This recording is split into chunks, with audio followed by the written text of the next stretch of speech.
الشيطان الرجيم بسم الله الرحمن الرحيم فلا أقسم بالخنس الجوار الكنس والليل إذا عسعس والصبح إذا تنفس إنه لقول رسول كريم ذي قوة عند ذي العرش مكين مطاع ثم أمين وما صاحبكم بمجنون ولقد رآه بالأفق المبين وما هو على الغيب بضنين وما هو بقول شيطان الرجيم فأين تذهبون إن هو إلا ذكر للعالمين لمن شاء منكم أن يستقيم وما تشاءون إلا أن يشاء الله رب العالمين صدق الله العظيم.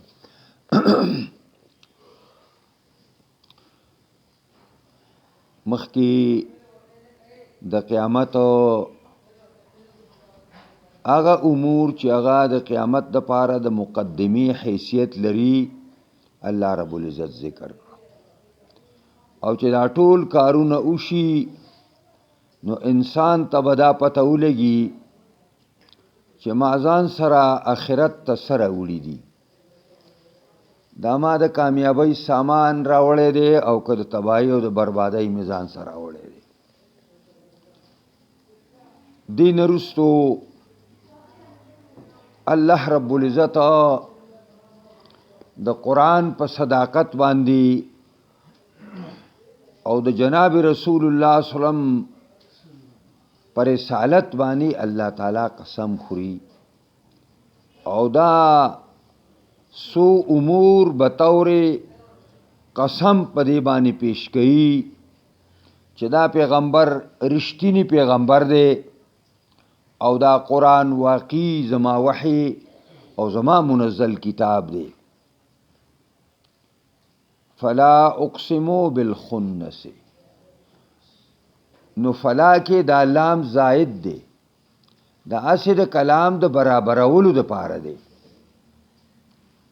نو فلا اقسم معنا دا اقسم ز قسم خرمه، د فلا اقسم معنا څه شو چې لام زائد شو، ز قسم خرم الله وای بالخنس پاگی ستورو رڼا کون کو ستورو باندې چې آغا ریوس گیر لګی داسي رواني او سمدس بیا په شا باندې راشي. الجواری چې هغه روان دي هغه خپلو د پریوتونکو د پریوتلو زینو ته الکنسی هغه ستوري چې پناه حاصلونکي دي نور او سپوږمۍ ته. معنا دا شوه چې الله تعالی په ستورو باندې قسم خوري. خدا ستوري درې قسم دي، یو داسې ستوري دي چې هغه د مغرب نه مشرق ته او د مشرق نه مغرب ته چلیږي، سیده رواني، لکه کواکب سیاره زخل شو، عطارد شو او دارنګي مریخ شو، دا ګڼ ستوري دي. او بیا داسې رواني هغه خپل د پریوتلو زینو ته رواني او ناڅاپه ریوس ګیرو لګی په شا باندې داسې راځي. تاسو ماستن د ستورو ته وګورئ او بیا کله د شپې را پاسې داسې ورته وګورئ او سار کې ورته وګورئ، دا د اسمان کې داسې تاو شوي داسې.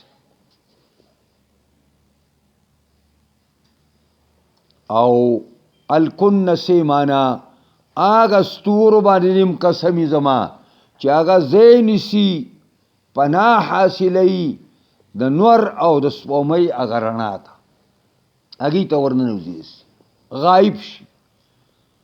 اصل کې کنس دا د کناس نه دی، کناس د اوسی هغه غار ته او د اوسی هغه کمینګا ته او د هغې د اوسېدلو ځای ته وایي.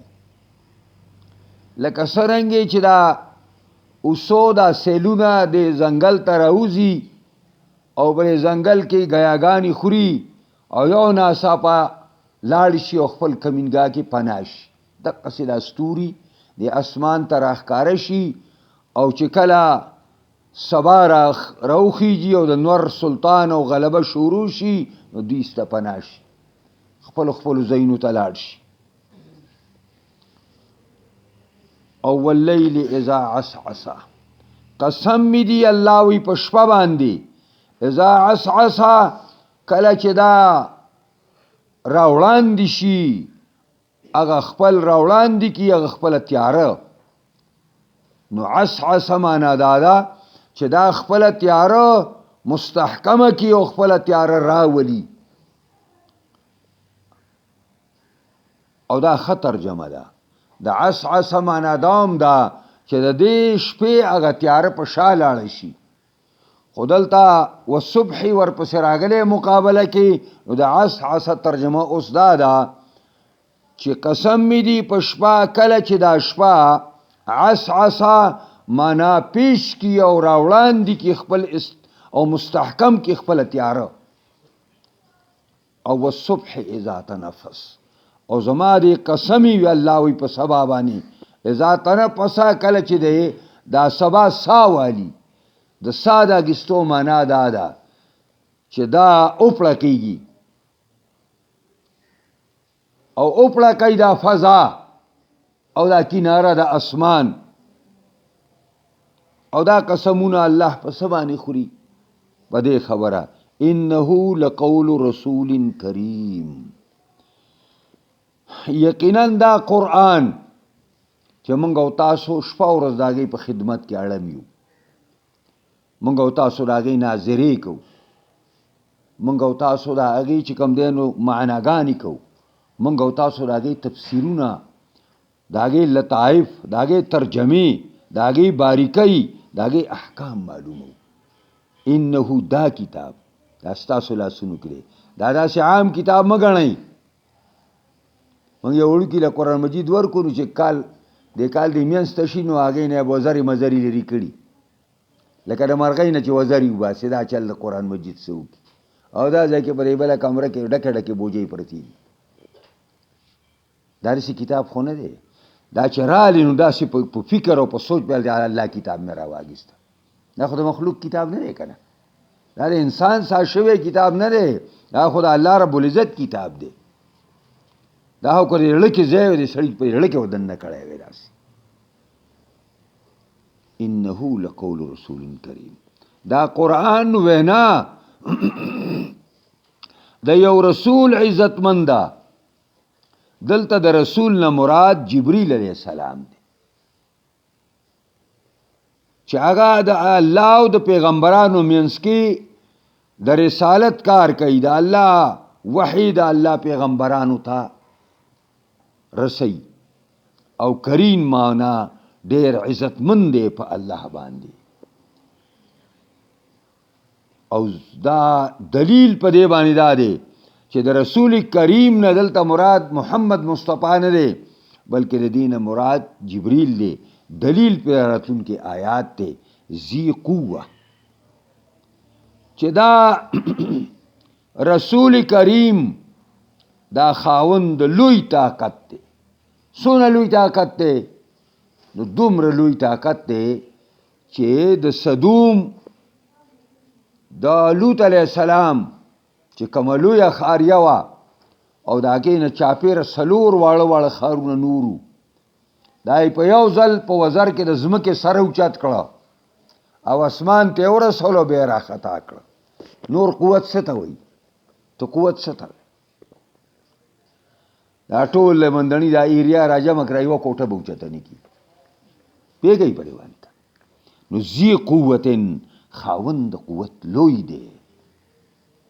عند ذی العرش مکین، په نزد د خاوند د عرش باندې، یعنی په نزد د الله باندې، مکینن دا خاوند مرتبه دی، ذی مکانتن و ذی منزلتن، دا ترجمه ده مکین.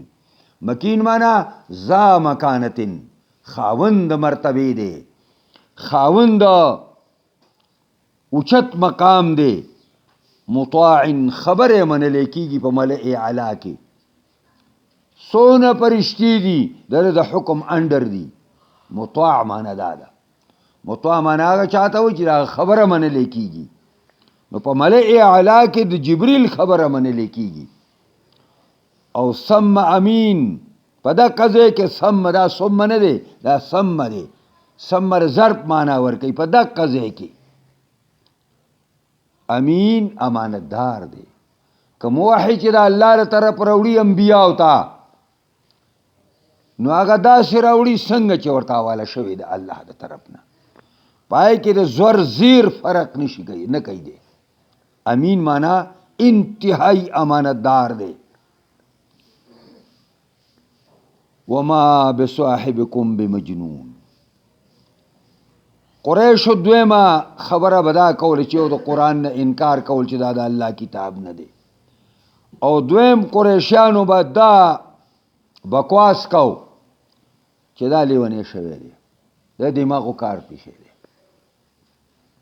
حالانکہ جناب رسول اللہ وڑو کے پدے مکہ کی پیدا شوے دے، او سلویختو کالو پوری پدی کلی کی پاتی شوے دے، او داغا پاکدامنی، داغا دا ذہن تیزی، داغا امانتداری، داغا صدق چی پا جون کی دروغ ندی ویلی، چی دی مشرکانو بورتا صادق الامین ویو، صادق الامین. خو چی کل حق شورو کو نو کلا کاہن، کلا مجنون، او کلا مفتری، او مختلف الزامات شروع کر. نو اللہ رب العزت وائی وما صاحبکم، ندے مرگر استاسو، یعنی جناب رسول اللہ بمجنون لیونی. دا دا لیونو خبری کئی، دا کم وحی کی پیش کئی، دا دا لیونو خبری دی. تاسو خدا نوی چی دے دغه د دې ابا قبیس غر ته سر ته وخیجی، قریشانو لاندې ته ودانګی. لیونتوب خو دا وی چې رسی درته ویلې، تاسو خوای د غر نه مدانګی، اور ته ځان ما چوي، د بوتانو سجدې مکوي، د یو خدای عبادت او بندگی وکي. دا د لیونو خبرې دي، دا د لیونو لیونې دي ته وي. او بیا الله فرمایي ولقد رآه بالافق المبین، یقینا لیدل او د محمد مصطفی هو دی جبریل لرا بالافق المبین، پدی کنارا واضحه مشرقی کې. کنارا افق د اسمان دی کنارے ته وای، خودل ته د کنارے نه مراد مغربی نه ده، شمالی نه ده، جنوبی نه ده، بلکې مشرقی ده. دا مشرقی افق چگہ کارا بارا افق دے، پدی باندی دی محمد مصطفی دا جبریل امین لیدلے په خپل اصل صورت کی. او دا دغه لیکلی دی، بحر لیکلی دی چې بحر محیط دا ابو حیان اندلسی تفسیر دی، بہترین تفسیر دی. زمون په دې کې پروتي کچا وړې نی. نو هغه لیکلی دی چې دا د غار حرا کی چې ملاقات شو آگے نرستو دا، او دا آغا وقتو چې نبی علیہ السلام تا وحی بند شوی دا، او نبی علیہ السلام ډیر پریشان دی، او کله کله د غر سر ته لاړ شي دینه و دانګم چې دا ولی ما ته دا وحی بند شو. بیا فوراً هغه ته آواز کیږي چې ما ودعک ربک وما قلا، ستا رب نه تپریخی او نه تا سره دشمنی کړی دا. دا سکے نبی علیہ السلام روان دی په لار باندې، دا سیو قتل دی کنارے تا آگا پرشتہ چې په غار حرا کې راغلی وا. یو حدیث کې راځي په کرسی باندې ناسته ده، بل راځي چې دا افق ټول بند کړی داسې. او اصل صورت د حضرت جبریل کې دقه هلته ولیدو چې 600 وزرې وي، دغه 600 وزرې. حدیث کې راځي د جبریل 600 وزرې وي، دا ولید. وما هو علی الغیب بظنین، او نه دی دا محمد مصطفی علی الغیب په پټو خبرو باندې، یعنی په وحی باندې، بظنین بخیل. جناب رسول الله ته چې څومره پټي خبرې راغلي دي، وحی راغلی د الله طرف نه، نو په هغې بخل نه دی کړی، د هغې نه نیمه خبره هم نه ده بنده تاسو ته پناه کړې. ټول په ټول باندې ستاسو مخې ته ایښي دي، او چې د کومو خبرو تاسو ضرورت دی هغې تاسو ته کړي دي. وما هو بقول شیطان الرجیم، او نه دی دا قرآن وینا د شیطان ملعون، دا د شیطان رټلی شوي وینا نه ده. شیطان دا خبرې کوي څه. فاین تذهبون، پس کم طرف ته روان شوي. دا علامه صابونی وایي وایي داسې مثال کېږي، وما تشاءون الا ان یشاء الله، وما تشاءون، ستاسو په خوښه باندې کار نه کېږي، الا ان یشاء الله، مگر چې د الله خوښه شي.